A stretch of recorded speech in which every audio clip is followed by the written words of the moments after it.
980 మంది ఎంతమంది 900 మంది అంటే చిన్న గ్రాములు ఓటర్ల సంఖ్య. నాకు తెలిసి ఒక గ్రామ పంచాయతీకి సంబంధించిన ఓటర్ల సంఖ్య అంటే ఒక గ్రామ పంచాయతీ అంతా సెక్యూరిటీ జగన్మోహన్ రెడ్డి అడుగుతున్నాడు. అంటే ఒకసారి మనం కూడా ఆలోచన చేసుకోవాలి. ఈ రోజు కావలసిన మా డిపార్ట్మెంట్ వాళ్ళని అడగండి, ఎవరినైనా అడగండి, ఏదైతే ఎక్స్ సీఎం గా ఆయనకి ఇవ్వాల్సిన Z+ సెక్యూరిటీ ఈ రోజుకి కూడా కంటిన్యూ అవుతుంది.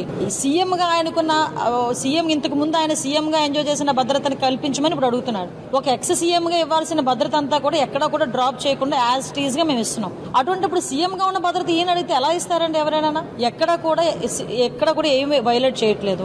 అయినా అతనికి తాడేపల్లి హౌస్ లో ఉంటే పెద్ద పెద్ద గోడల మీద కరెంట్ వైర్లు, ఆ చుట్టూ చాలా పెద్ద పెద్ద ప్రహరీ గోడ, ఏంటది సంథింగ్ బుల్లెట్ ప్రూఫ్ వెహికల్స్, ఇవన్నీ ఆయనకు ఉండి 980 మంది సెక్యూరిటీ అక్కడ పనిచేసేవారు. అంటే నేను ఇందాక చెప్పినట్టుగా ఒక గ్రామం ఆయన గురించి పనిచేసింది. సంఖ్య ఎంత ఉంటుందో అంత సంఖ్య పనిచేశారు. నేనేమంటానంటే ఈ రోజు మీరు వేసుకోవడంలో తప్పులేదు, కానీ బురద జల్లకండి, గవర్నమెంట్ మీద బురద జల్లకండి. మీరు కోర్టులో వేశారు, కోర్టు ఏం చెప్తుందో వినండి. అంతే తప్పించి ఈ రోజు మేమేదో మీకు సంబంధించిన భద్రతను మేమేమో ఆపేసామని చెప్పి ప్రజలకి మభ్య పెట్టడానికి లేకపోతే ఏదో రకంగా బురద జల్లడానికి ప్రయత్నం చేయడం అనేది తప్పు. ఎక్స్ సీఎం గా జగన్మోహన్ రెడ్డికి ఇవ్వాల్సిన Z+ సెక్యూరిటీ ఇస్తున్నాం. అట్ ద సేమ్ టైం ఆయన బయటకు వెళ్ళి బుల్లెట్ ప్రూఫ్ వాహనం కూడా పెడుతున్నాం. ఎక్కడా కూడా ఎటువంటి ఇబ్బంది కలిగించట్లేదు.